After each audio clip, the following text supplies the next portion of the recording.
देखो, परमेश्वर को यानी लाल को कौड़ी बताया किसने? उन्हीं अज्ञानी ऋषियों, गुरुओं, महर्षियों ने, जिन्होंने परमात्मा के बारे में कै खै का भी ज्ञान नहीं। उन्हीं में से एक देखिएगा महर्षि दानंद। ये देखिएगा सत्यार्पण।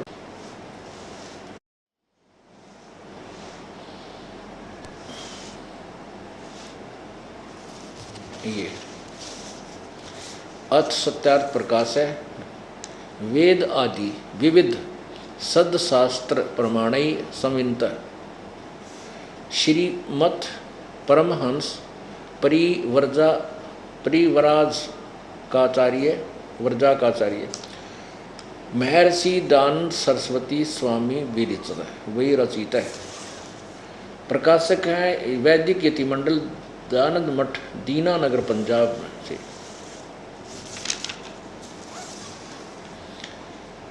प्रकाशक है वैदिक यतिमंडल दानंद मठ दीनानगर पंजाब से। प्रकाशक कहाँ से है? इसके मुद्रक कौन है? प्रिंट कहाँ से हुआ है? आचार्य प्रिंटिंग प्रेस दानंद मठ गोहाना मार्ग रोहतक से। अब इसके 11वें समोल्लास में कलम तोड़ रखी है स्वामी दानंद जी ने कबीर साहब के बारे में लिखने की। ये देखिएगा एकादश समोल्लास है, पृष्ठ 306 से प्रारंभ होता है। ये सत्यार्थ प्रकाश है। कबीर प्रश्न किसी ने कहा कि कबीर पंथी तो अच्छे हैं। उत्तर स्वामी जी का नहीं। प्रश्न क्यों अच्छे नहीं? स्वामी जी ने से पूछा और प्रश्नकर्ता कहता है कि पाषाण आदि मूर्ति का खंडन करते थे कबीर जी, और कबीर साहब फूलों से उत्पन्न हुए और अंत में भी फूल हो गए। ब्रह्मा विष्णु महादेव का जन्म नहीं था, तब भी कबीर साहब थे बड़े सिद्ध। जिस बात को वेद पुराण भी नहीं जान सकता उसको कबीर जानता है। सच्चा रास्ता है सो कबीर ही ने दिखलाया है। इनका मंत्र सतनाम कबीर आदि है। उत्तर स्वामी जी का। प्रश्न करता तो बात बहुत निकट बोल रहा है, बहुत सत्य कह रहा है, और ये अड़ंगा करने में तुला हुआ था महर्षि दानंद। ये सत्य को झुठलाना इसका परम नियम था, सिद्धांत था। क्या लिखा है? उत्तर पाषाण आदि को छोड़ पलंग, गद्दी, तकिए, खड़ाऊं, ज्योति अर्थात दीप आदि का पूजन पाषाण मूर्ति से न्यून नहीं। स्वामी जी कह रहे हैं कि तू पत्थर तो छोड़, वो तो पलंग यानी जिस पर कबीर जी बैठा करते, गद्दी, उसके तकिए, उसके खड़ाओं पर माथा टेकें, और वह ज्योत लावें। ओह, ज्योति यानी हवन करें। ज्योति माने हवन।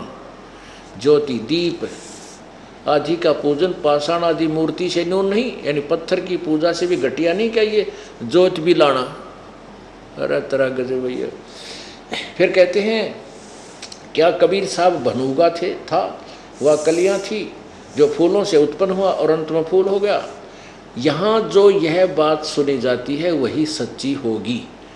एक तो जिस आदमी ने कॉन्फिडेंस नहीं तो वो लेख लिखना ही नहीं चाहिए, जिसको क्लियर पता नहीं कि ये के था, कैसे था, तो ये कहा यह सुनी जाती है सही होगी।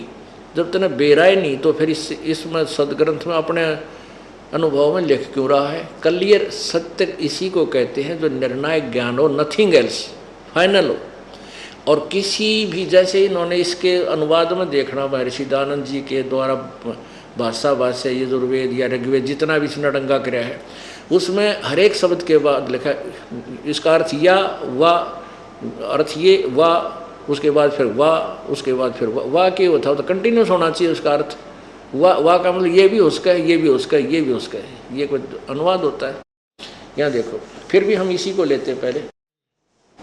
यहाँ जो ये बात सुनी जाती है वही सच्ची होगी कि कोई जुलाहा काशी में रहता था, उसका लड़का बाला नहीं था।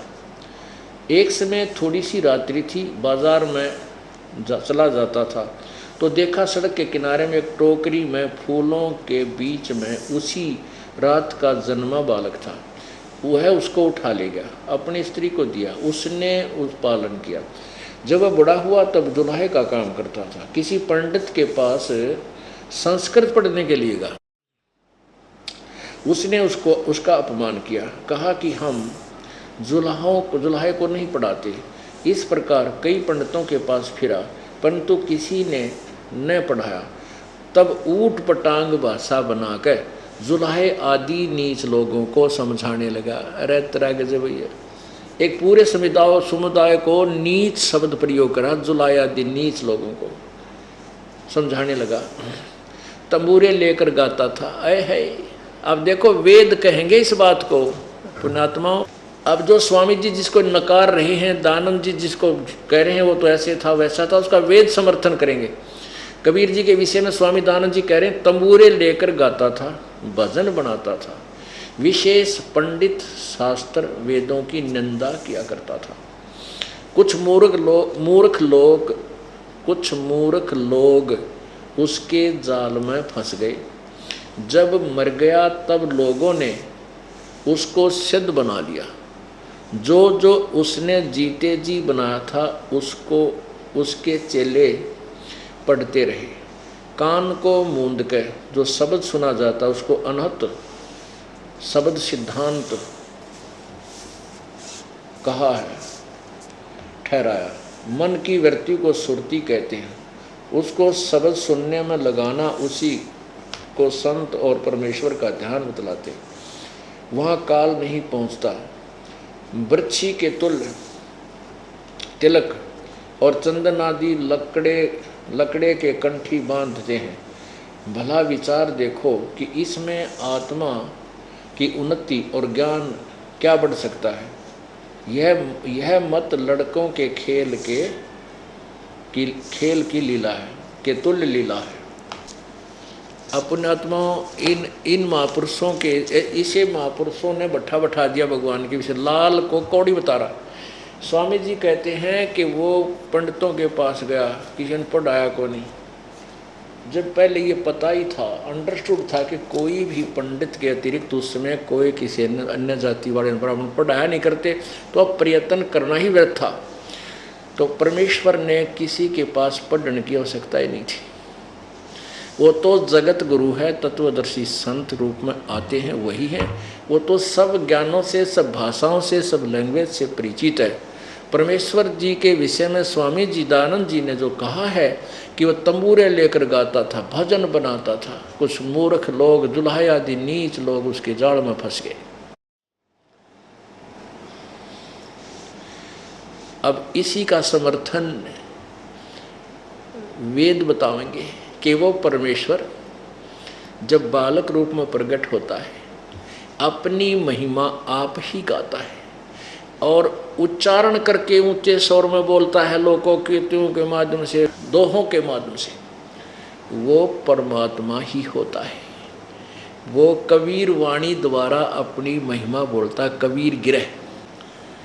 इसके प्रमाण के लिए देखिए ऋग्वेद मंडल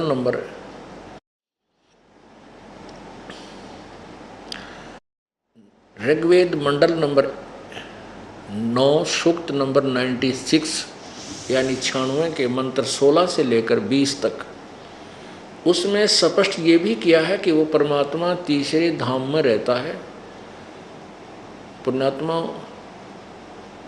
परमात्मा ने स्वयं कहा था, वेद हमारा भेद है, मैं मिलो वेद से नाही, और जौन वेद से मैं मिलूं वो वेद जानते नहीं।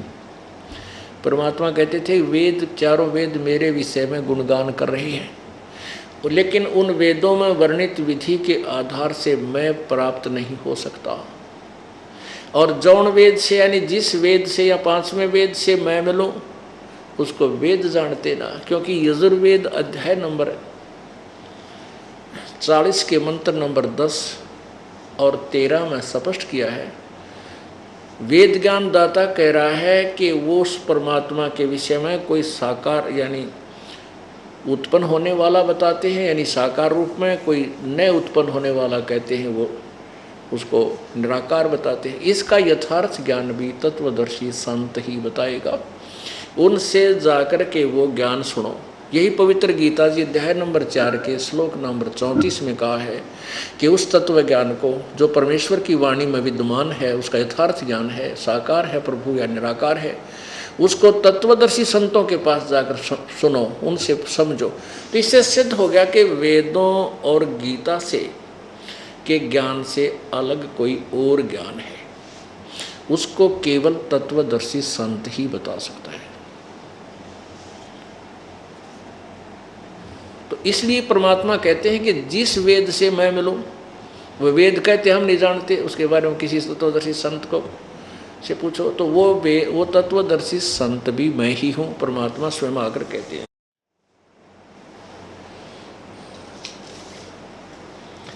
ये देखिएगा यजुर्वेद। अब इन्होंने महर्षि दानद ने तो बैठा रखा है संवाद का, फिर भी जो सच्चाई है वो छुप नहीं पा रही। कहीं ना कहीं कहते हैं चोर चुरावे तुंबड़ी, तुम्बा एक फल होता है, मतीरा यो तरबूज पेठे जैसा, लेकिन वो सूखने के बाद इतना हल्का हो जाता है, बिल्कुल हल्का सा, और उस तुम्बे को कोई, उस तुंबड़ी ने कोई पानी में छुपाने लगे, चोर के किसी की चुरा कर पानी में छुपाने लगा, वो नीचे छोड़ का हुआ ऊपर पावे, वो छुपाना चाहे नीचे जाकर गारा में दाबे हुआ ऊपर आ जा, उससे पहले ऊपर आवे। तो यहाँ कहते हैं चोर चुराई तुंबड़ी व गाड्डे पानी में, वो गाड्डे वह ऊपर आवे न, सच्चाई छानी ना, वो छुपाने की चेष्टा करता है न ऊपर आएगी। अब इस महर्षि दानद ने बैठाने की पूरी कोशिश की कि अपने अज्ञान को जो सत्यार प्रकाश में ठोक रखा है उसको वेदों से प्रमाणित कर दूं, लेकिन नहीं कर सके। बहुत से प्रमाण हैं, जैसे उन्होंने अपने 7वें समोल्लास में लिखा है, परमात्मा की उपासना से पाप नहीं कटते, स्वामी जी की अपनी थ्योरी है। और यजुर्वेद अध्याय नंबर 8 के श्लोक नंबर 13 में 6 बार लिख रखा है परमात्मा घोर पाप को भी काट सकता है, लेकिन वो छुपा नहीं सका क्योंकि उसमें 6 बार लिख रखा था। एक बार लिखा होता ना लाइन में तो अड़ंगा कर देता, जैसे हे लोगों जैसे मैं हवी प्रसिद्ध बिजली के फलान धकड़ कर अड़ंगा कर देता, लेकिन इसमें नहीं कर सका। 6 बार लिख रखा है परमात्मा घोर पाप को भी काट दे, दान देने वाले के पाप को नाश करता है, समाप्त करता है, क्षमा करता है। अब देखिएगा, क्योंकि ये यजुर्वेदिन के द्वारा अनुवाद किया हुआ तकरीबन सबके पास उपलब्ध है, आसानी से तुलना हो सकती है, इसलिए दास यही दिखाता है। ये है प्रकाशक हैं आर्य प्रतिनिधि सभा 2/5 महर्षि दानद भवन रामलीला मैदान नई दिल्ली। इसमें 40 में ये देखिएगा 44वां अध्याय 40वां अध्याय। अब इसमें 10 नंबर में क्या लिखा है इन्होंने, हे मनुष्यों जैसे हम लोग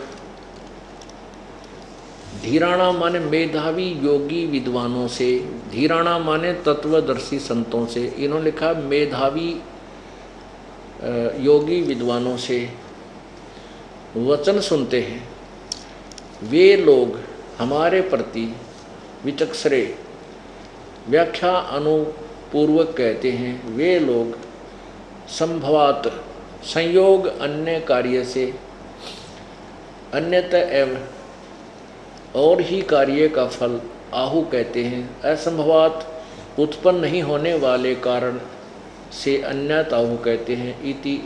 इस बात को तुम भी सुनो।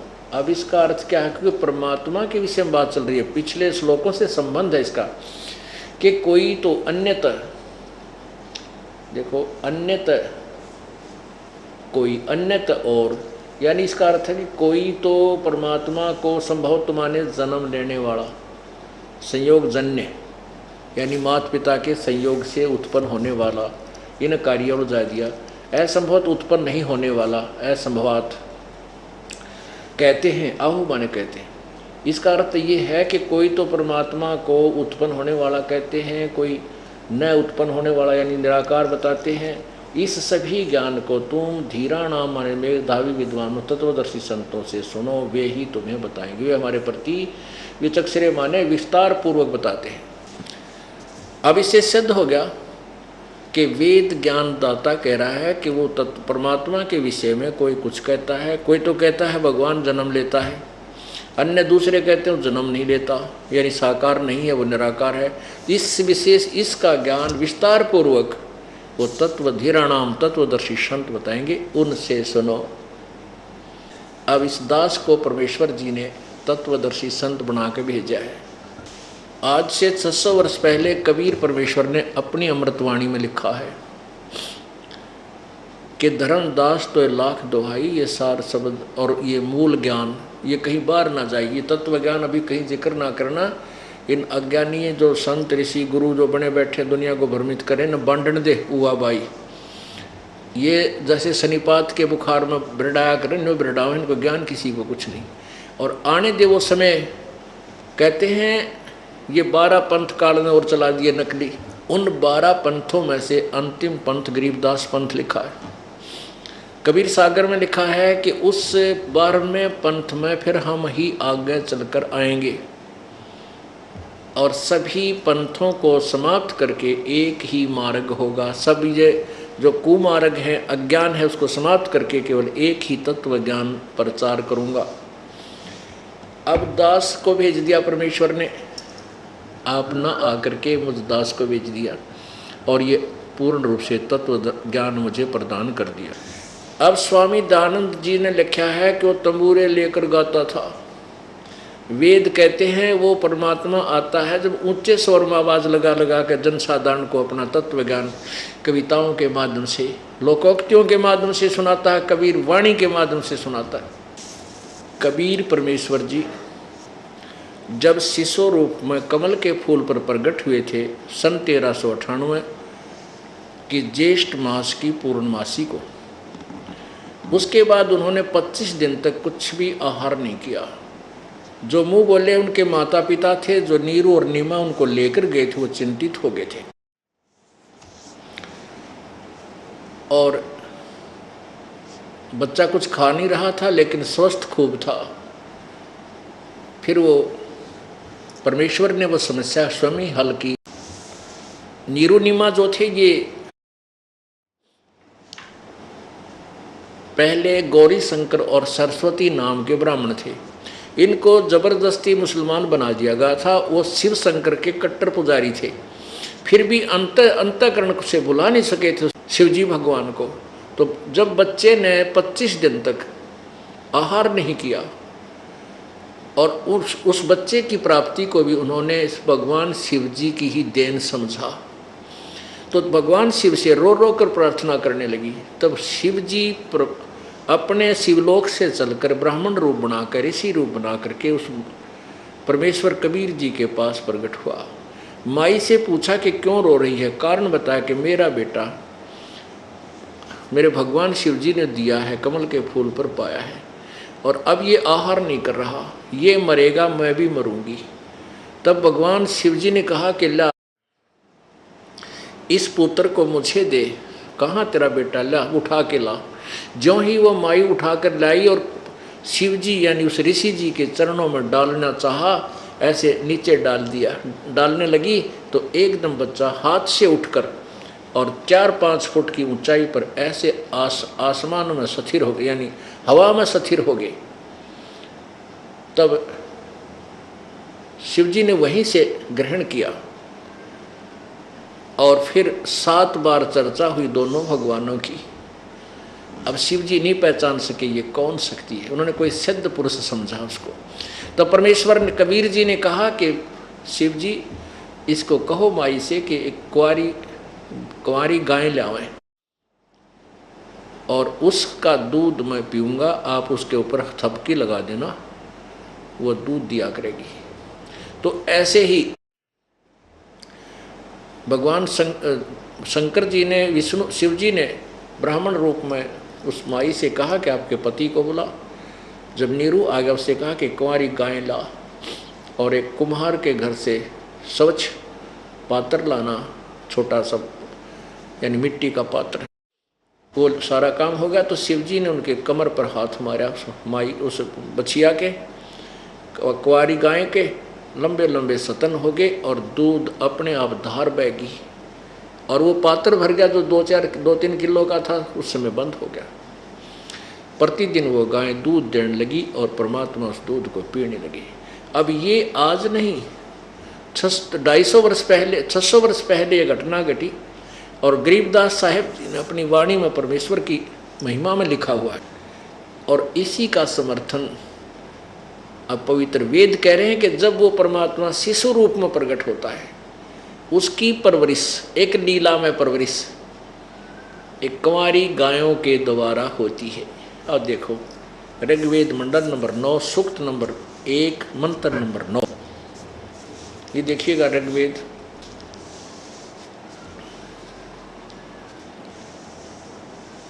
मंडल नंबर 9 और 10। महर्षि दानव सरस्वती, ये कहाँ से छुपा है?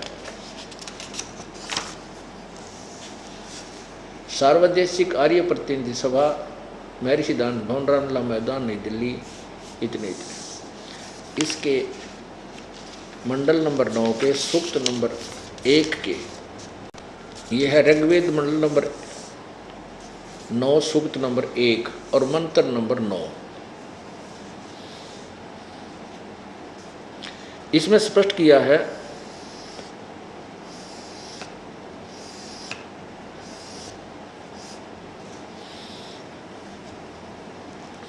अब देखिएगा, अभी इमं अधन्या उत्सृणति धेनव शिशुम सोम इंद्राय पातवे।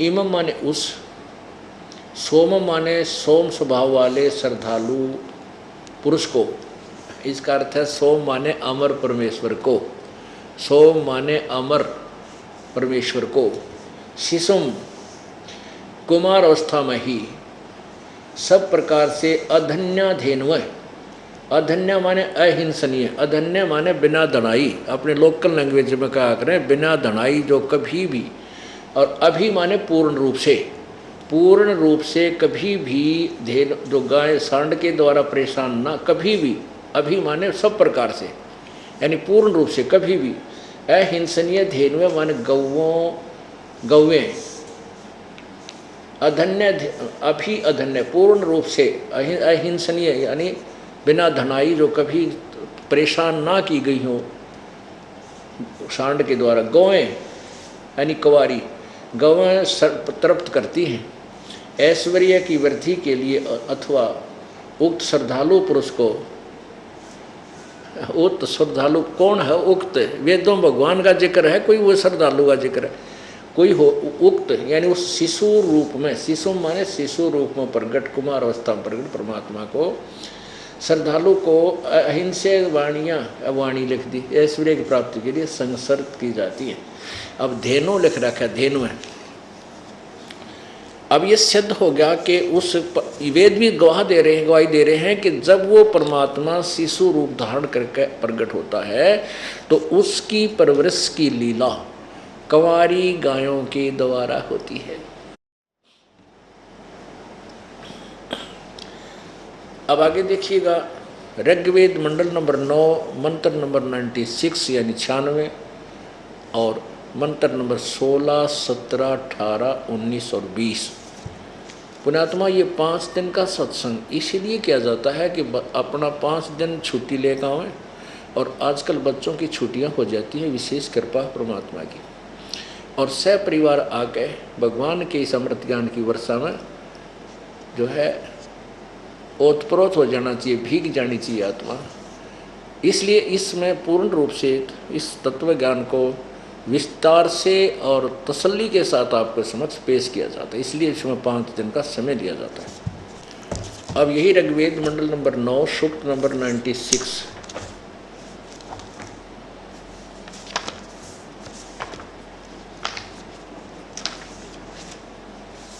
ये देखो मंडल नंबर 9 सूक्त 96 यानी 96 और मंत्र 16 में, इसमें वेद ज्ञान दाता प्रसन्न कर रहा है परमात्मन, हे पूर्ण परमात्मा, गोहम चारु यानी सर्वश्रेष्ठ नाम, ये ब्रैकेट में संस्कृत है, इसमें सब आयुध है, आयुध माने होता है हथियार, शस्त्र, सतोत्तर भी पुय माने गुह चारु नाम अभिवाजन सप्तरी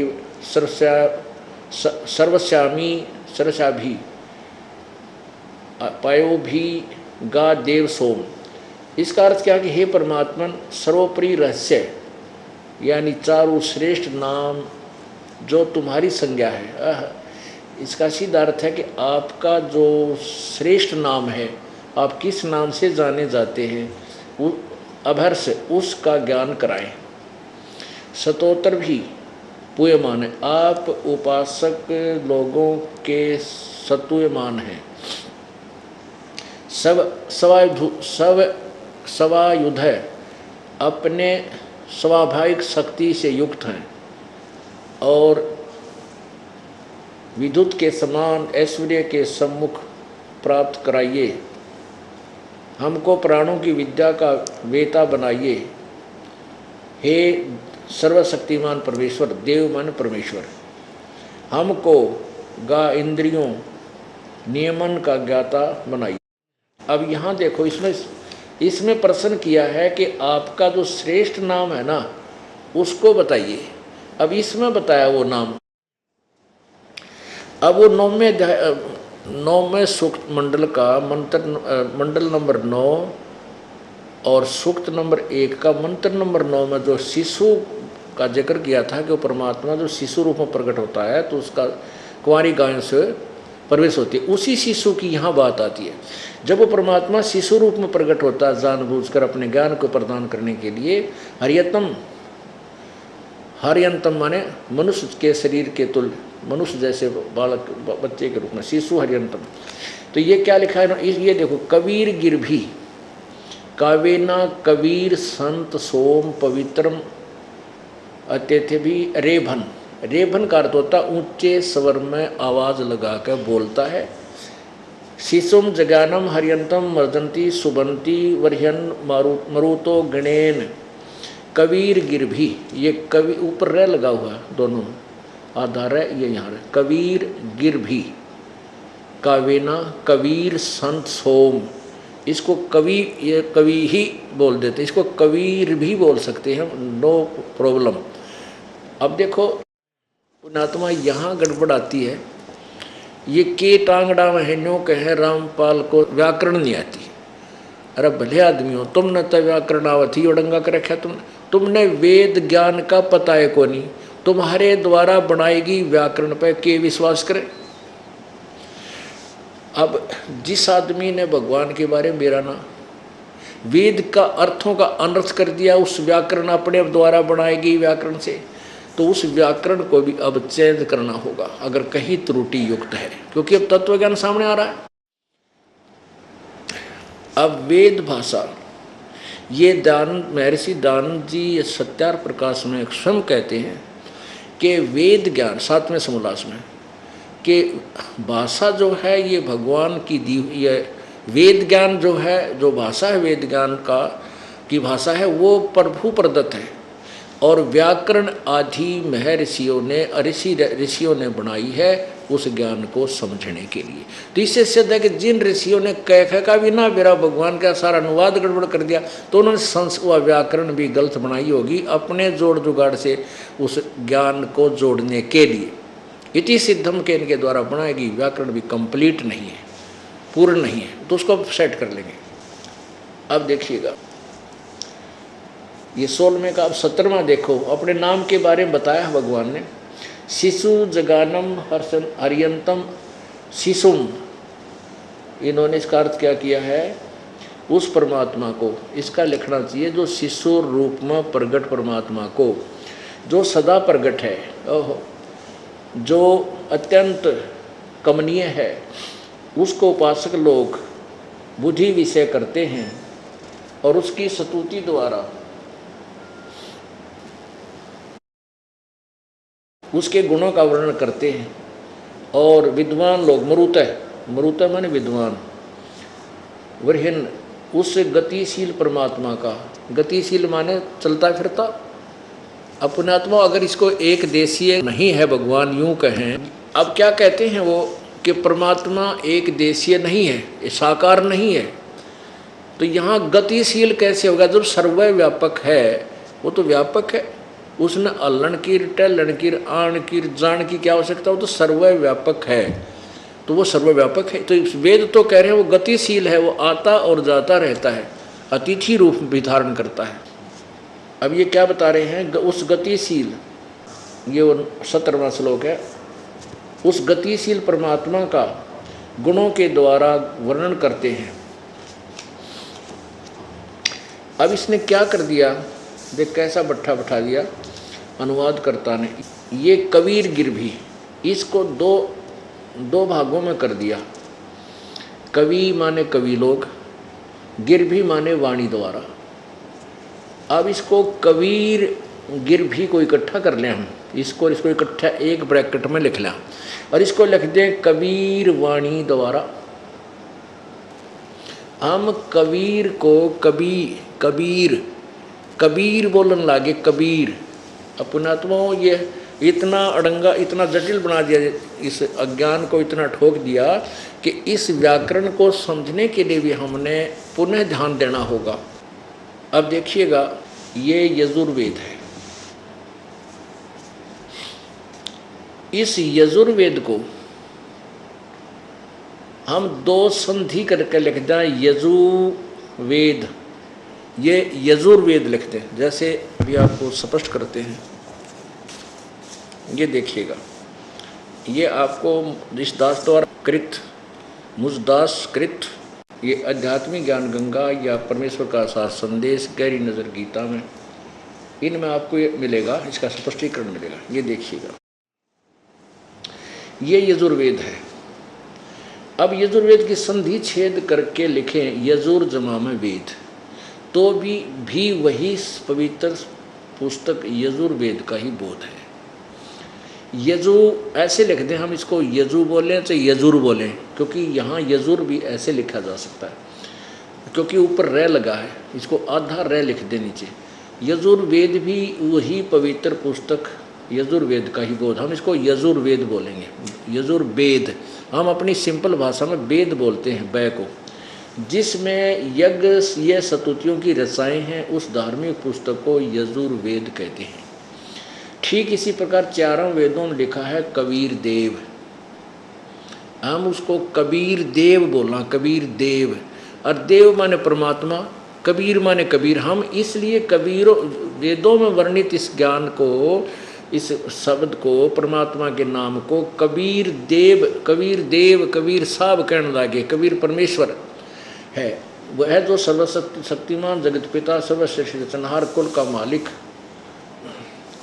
पाप नाशक, काल का की कारागार से छुटवाने वाला, बंदी छोड़ है। इसको कबीर देव लिखा, हम इसको कबीर देव, कबीर साहब, कबीर परमात्मा, कबीर कहने लगे। पूरी वह का बड़ी मात्रा लगाने लगे, वह का कबीर बना लिया, तो भी कबीर परमेश्वर का बोध है। कवि, अब जैसे ये बोलते हैं कवि ही, हम बोलते हैं से कबीर, तो क्या दिक्कत है? हम कबीर कहने लगे, कबीर देव लिखें तो भी कबीर परमेश्वर का, अर्थात कबीर प्रभु का ही बोध है।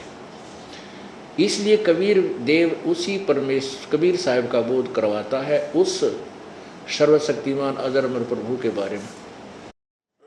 अब देखो, इस तत्व ज्ञान को समझने के लिए हमने बहुत कुछ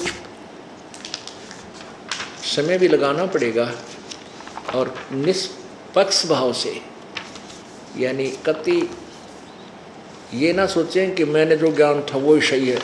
ज्ञान तो आपका ना मेरा, ये ज्ञान तो सदग्रंथों का है और परमात्मा का दिया हुआ है।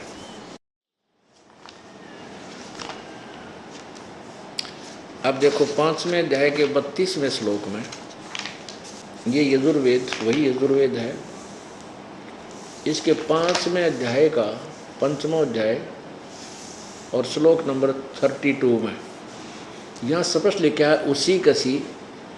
अब कबीर अंगारी असी, हम इसको कबीर बोलने लगे, कबीर अंगारी माने कबीर पाप नाशक, और बमभारी असी, वो कबीर बमभारी माने बंधनों का शत्रु, या स्वामी जी स्वयं अर्थ करते हैं, हे जगदीश्वर जिस कारण आप कांति मानो, असी माने हैं।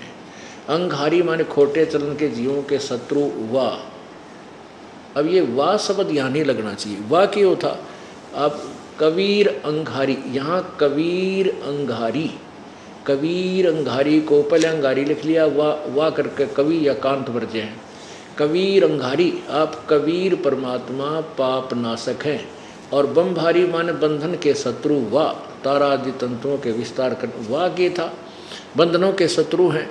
यानी ये हर समय हर पॉइंट के बाद वाह शब्द जो लिखा जाता है ये अनुवाद ठीक नहीं। तो यहाँ इसे सिद्ध हो गया कि वो कबीर असी कबीर, हम इसको कबीर कहने लगे। अब देखना, और वो बमभारी असी बंधनों का शत्रु रित धामा, वो सतलोक में रहता है। ये देखिए यही 32वां श्लोक, वो पंचम अध्याय का ही। फिर लिखा कि सवर ज्योति, सवर ज्योति स्वयं प्रकाशित, सवर ज्योति, ज्योति स्वर ज्योति माने स्वयं प्रकाशित, इसके अंतरिक्ष को प्रकाश करने वाला, इन्होंने लिखा है। रित धामा माने सतधाम युक्त, रित धाम माने सतधाम, ये कह रहे हम सतलोक कहते हैं, धाम को चाहे लोक कहो, सतलोक युक्त है वो सतलोक में रहता। इसी का प्रमाण ऋग्वेद दे रहा है। अब देखो इसी यजुर्वेद अध्याय नंबर 29 में 29 में के 25वें श्लोक में आपको स्पष्ट करते हैं कि कबीर असी परचेता, वो कबीर ही अपने तत्व ज्ञान का बोध कराने वाला है।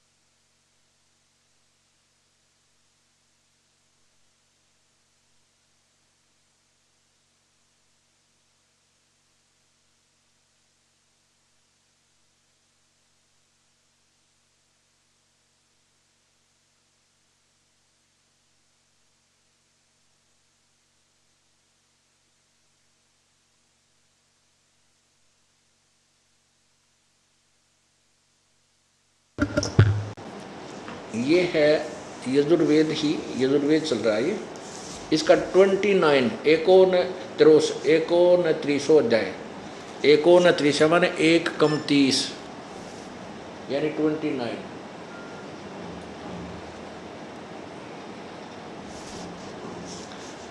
इसमें स्पष्ट लिखा है समीधो अधय मनुष्यो दोरोणे देवो देवान यजसी जात वेद चय आ वह मित्र मह चिकतवान त्वम दूत है कबीर असी परचेता।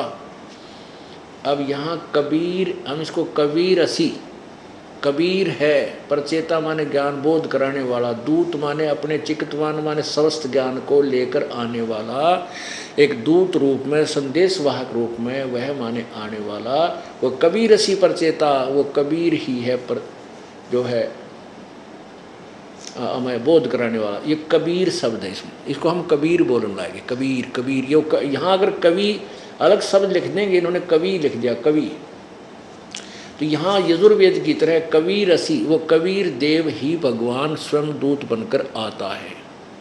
वह माने कुछ लेकर आने वाला संदेशवाह, दूत माने संदेशवाह, चिकितवान माने अपने समस्त ज्ञान का, वो मित्र में है, वो परमात्मा हमारा जो सच्चा साक्षी साथी है वो मनुष्य रूप में प्रकट होता है। तो अब ये 2 मिनट का सत्संग आप और सुनिए। ये देखो, अब ऋग्वेद मंडल नंबर 9 सूक्त नंबर 96, अब 16वां श्लोक आपने सुन लिया। इसका मंत्र 17वें मंत्र में हम चल रहे हैं। शिशु जगानम, शिशु रूप में प्रगट, शिशु माने बालक रूप में, और यंतम माने मनुष्य के बच्चे के रूप में जानबूझकर प्रगट वो परमात्मा, उसके विषय में लिखा है कि जगह पर शिशु माने उस परमात्मा को, ये इन्होंने अपना कुछ और जोड़ने की चेष्टा की है, लेकिन यहाँ से अनुवाद उस परमात्मा को जो सब सदा प्रगट है, ये प्रगट होता है, इसका अर्थ ये होता है वास्तव। जो अत्यंत कमनीय है उसको उपासक लोग बुद्धि विषय करते हैं और स्तुतियों के द्वारा गुणों का वर्णन करते हैं। मरुता माने विद्वान लोग उस गतिशील परमात्मा का गुणों के गुणों द्वारा वर्णन करते हैं। अब यहाँ कवि गिर भी लिख दिया, ये कबीर गिर भी, कबीर वाणी, कबीर देव की वाणी, कबीर प्रभु की वाणी द्वारा काव्यन कविताओं से उसकी स्तुति करते हैं। सोम पवित्रम, सोम यानी सोम स्वरूप पवित्र वह परमात्मा कारण अवस्था में अति सूक्ष्म प्रकृति को रेभन सन गरजता हुआ अतिक्रमण करता। अब रेभन माने ऊंची आवाज में बोलना, रेभन गरजता हुआ।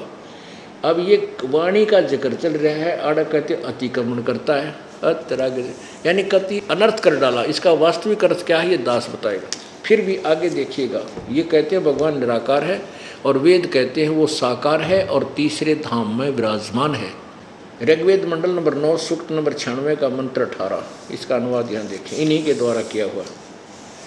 दास ने अलग किया है, ये इन्हीं के द्वारा किया हुआ है। सोम स्वरूप परमात्मा यानी अमर परमात्मा, पालन की इच्छा करता हुआ जो महान वह परमात्मा, देवयान और पितरान इन तृतीयम धाम दोनों से पृथक तीसरा जो मुक्ति धाम है उसमें विराजमान जो ज्ञान योगी है।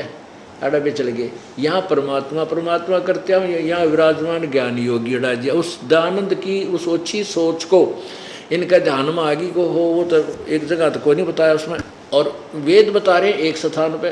तो यहाँ तो स्पष्ट करते आ रहे हैं जो सोम रूप परमात्मा पालन की इच्छा करता हुआ है, जो महान वह परमात्मा, देवयान और पितरान तृतीय धाम, देवयान और पितृयान इन दोनों से पृथक तीसरा जो मुक्ति धाम है उसमें विराजमान है। ये परमात्मा जिक्र है ना, अड़ा दिया। विराजमान जो ज्ञान योगी है उसको प्रकाश करने वाला और अरे तरह गजब हुई सतुमान है आदि आदि। अब पुण्यात्मा इन कहेगा बेरा था को नहीं हुआ भाई। जैसे किसी ने मौखिक ज्ञान रामायण का ना हो, भगवान श्री रामचंद्र जी की जीवनी का ना हो, और वो श्री वाल्मीकि जी कृत संस्कृत वाली और संस्कृत कोई जानता हो, परदेसी विदेशी संस्कृत समझ लियो उसने, और उस वाल्मीकि जी कृत या तुलसीदास जी कृत कोई हिंदी जानने वाला परदेसी जिसने मौखिक ज्ञान ना हो तो रामायण का, और वो अनुवाद करने लगे, क्या करेगा? रावण मांगण गया चून तात लंग बही बैरून, की अनुवाद करेगा इसका वो कि रावण, हमने तो पता कि रावण आटा मांगण गया था बहाना करके, और जिस कारण से उसने जो बदमाशी की उसकी बिरानमाटी हुई, तो पूरी रामायण की कहानी सुनानी पड़ेगी इस एक श्लोक का अनुवाद करने के लिए। और जिसको पता ही नहीं है तो वो क्या पता नहीं क्या लिखेगा, रावण का क्या के अनुवाद कर देगा, मांगण का रोटी, चून का उसने अर्थ का पता नहीं क्योंकि आटा पड़ा हो कहीं। तो इस तरह जो वेद ज्ञान है ये एक सटोरी है, सृष्टि रचना। उस सृष्टि रचना का जो दास आपको बार बार समझाता है प्रभु कबीर दत्त है, तो वो जब तक आप सृष्टि रचना से परिचित नहीं होगे तब तक आप इन सदग्रंथों के अनुवादों को कर ही नहीं सकते। तो सबसे पहले हमें वो मौखिक सृष्टि रचना ज्ञान होनी चाहिए जो आपको शाम के समय बताई जाएगी। बोलो सतगुरुदेव। पुण्यात्माओं, ये सत्संग समागम परमेश्वर कबीर जी के आगमन के उपलक्ष्य में हो रहा है। आज सुबह के सत्संग में आपने सुना कि परमेश्वर कबीर जी, कबीर देव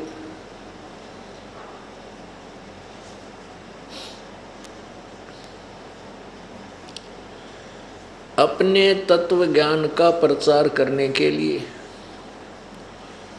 अज्ञान को हटाने के लिए जो अज्ञान काल के दूतों ने, काल के संदेश वाहकों ने, नकली गुरुओं ने, नकली महर्षियों ने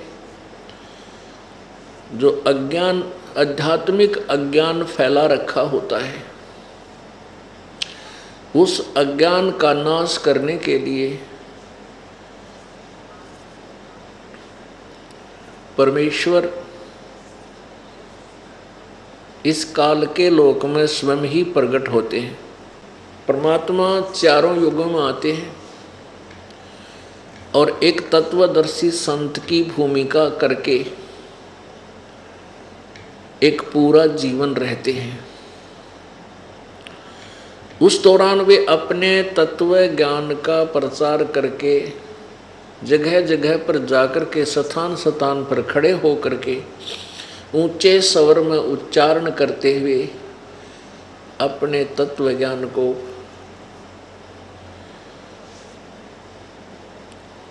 अपनी प्यारी आत्माओं को सुनाते हैं। वो कोयल वाली बोली बोलते हैं। पुण्यात्माओं,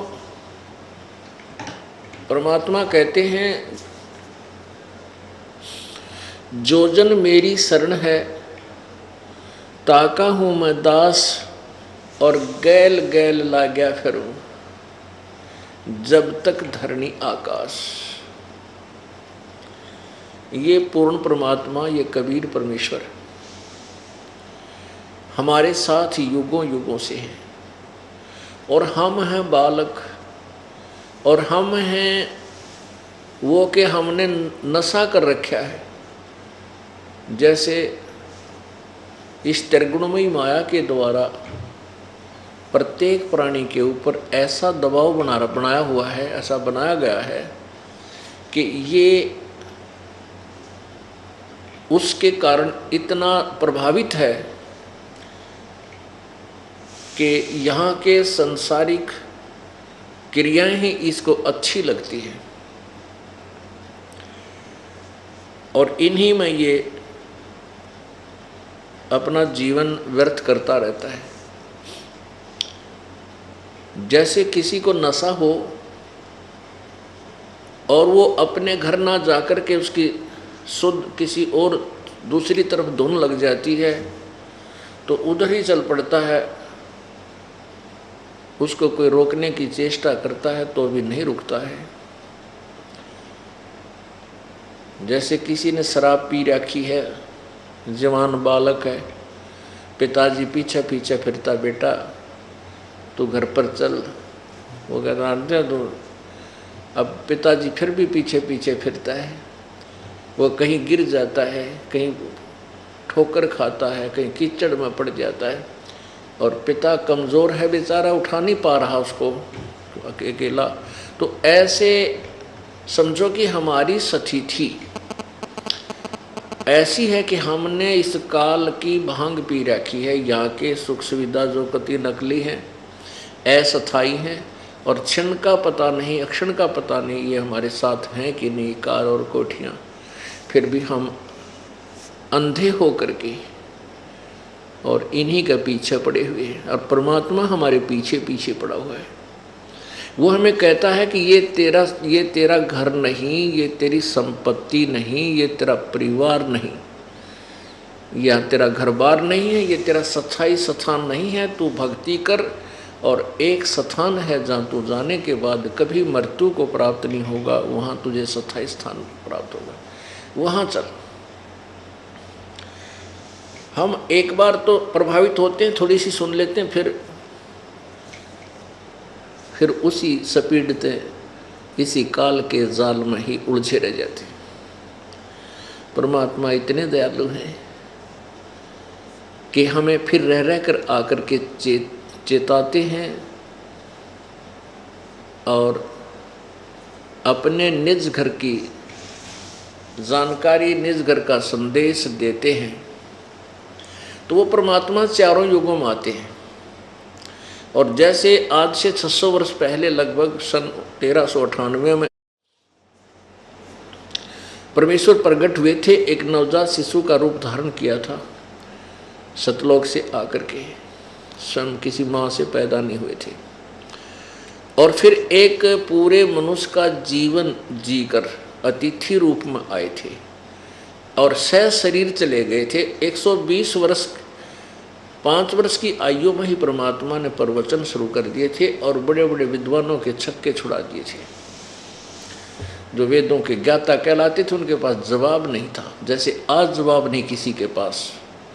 वही ज्ञान दास सुना रहा जो परमात्मा 600 वर्ष पहले सुनाया करते थे। आज किसी के पास इसका उत्तर नहीं है जो दास प्रश्न करता है।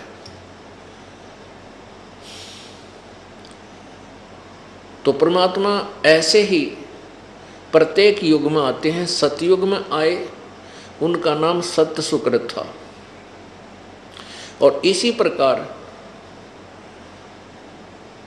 कमल के फूल पर प्रकट हुए और वहाँ इसी प्रकार उन्होंने 25 दिन तक कुछ दिन तक खाना नहीं खाया, आहार नहीं किया। फिर परमात्मा ने वही लीला की, कुंवारी गायों से उनका वो दूध जो निकाला, उससे परमात्मा का धारण पोषण हुआ। वैसे तो सबका धारण पोषण करने वाला, उसको धारण पोषण की आवश्यकता नहीं, फिर भी लीला करते हैं परमात्मा। तो इसी प्रकार त्रेता युग में परमात्मा आए मुनिंदर नाम, ऋषि मुनिंदर के नाम से। उस समय भी सतयुग में आए, उस समय भी अपने तत्व ज्ञान का प्रचार किया था। त्रेता युग में मुनिंदर रूप में आए, तब भी एक जीवन ऐसा ही जी करके अपने तत्व ज्ञान का प्रसार किया था। और द्वापर युग में आए करुणामय नाम से, तब भी अपने इस तत्व ज्ञान का ऐसे ही कुछ वर्षों तक रह करके प्रचार किया और लिपिबद्ध करवाया। और कलयुग में परमात्मा उसी प्रकार आए और अपने तत्व ज्ञान का प्रचार किया और लिपिबद्ध करवाया, जो आज हमारे काम आ रहा है। उसी के आधार से हम चल रहे हैं और उसी का समर्थन सब सदग्रंथों ने दिया है। अब जैसा कि आपने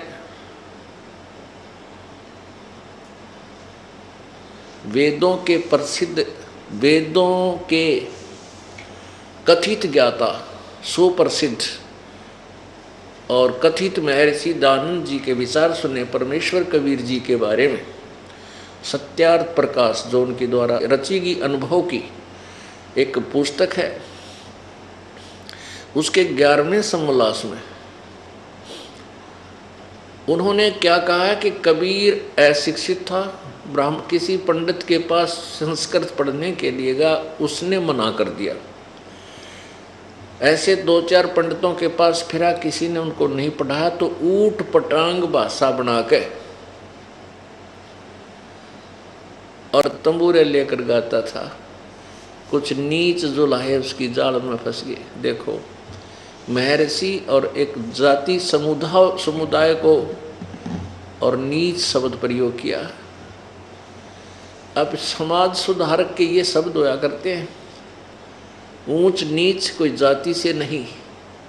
परमात्मा कहते हैं कर्म कुकर्म कहाँ में दोई, ऊंच नीच इस विध है लोई।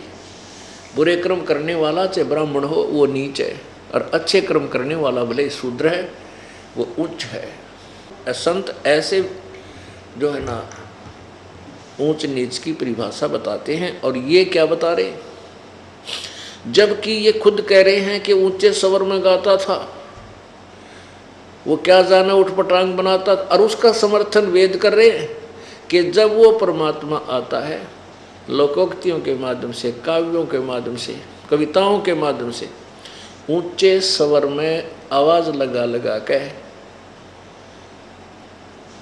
अपने तत्व ज्ञान कबीर वाणी का प्रचार करता है। क्या कहते हैं, चारों युग में हम पुकारे कूक कहा हम हेल रे, हीरे माणक मोती बरसें ये जग चुगता डेल रे। और खुद कह रहे भगवान में 4 युगों में आते हैं और आवाज लगा लगा कर कहते हैं कि हम तत्व ज्ञान रूपी यथार्थ भक्ति मार्ग रूपी हीरे और मोतियों की वर्षा कर रहे हैं, और ये भोली भाली जनता, श्रद्धालु लोग कंकर पत्थर इन डलों को ढो रहे हैं, ये शास्त्र विरुद्ध साधनाएं कर रहे हैं। तो इससे सिद्ध हुआ कि कबीर परमेश्वर के बारे में जो विचार अभी तक हमारे को दिए गए थे वो सारे गलत थे, सभी के गलत थे। केवल परमेश्वर की अपनी महिमा जैसे गरीबदास साहिब ने सुनाई, और कबीर जी के बारे में कबीर सागर में जो लिखा हुआ है, धर्मदास जी ने जो लिखा वो सत्य है।